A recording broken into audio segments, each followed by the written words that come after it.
আসসালামু আলাইকুম কবুতর প্রেমিক ভাই বোনেরা। আজকে আমি একটি গুরুত্বপূর্ণ বিষয় নিয়ে কথা বলবো।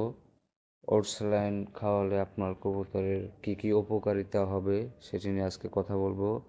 সবাই আমার ভিডিওর সাথে থাকবেন।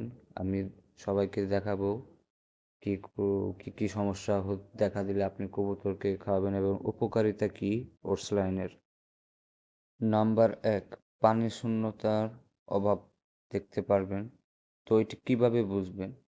কারণ যখন পানি শূন্যতা দেখা দেয় কবুতরের পাতলা পায়খানা হয়, যার সাথে পায়খানার সময় অধিকাংশ পানি বের হয়, তখনই বুঝতে পারবেন যে আপনার কবুতরের পানি শূন্যতায় ভুগতেছে।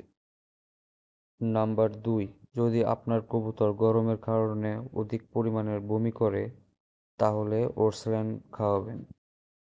ইনশাল্লাহ আপনার কবুতর আর বমি করবে না।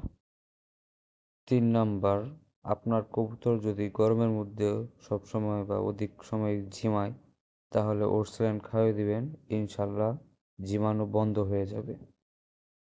৪ নাম্বার, আপনারা যে কবুতরগুলোকে ফ্লাই করান, সেগুলো ফ্লাই করা শেষ হলে যখন নিচে নামবে, তখন কবুতরকে ওরসল্যান খাওয়াবেন, তাহলে কবুতরের ক্লান্ততা দূর হবে, তাতে তার কবুতর অনেক সুস্থ থাকবে। এমসি ওরসল্যান ব্যবহারের নিয়ম: প্রতি ২ লিটারে একটি ওরসল্যান ভালো করে মিক্স করে পানির পাত্রে দিয়ে নেবেন এবং আপনার কবুতর অনুযায়ী কবুতরকে মিক্স করে দিয়ে নেবেন এবং পরিবেশ করে দিবেন, যাতে কবুতরগুলো সুস্থ থাকে এবং সবসময় ভালো থাকে।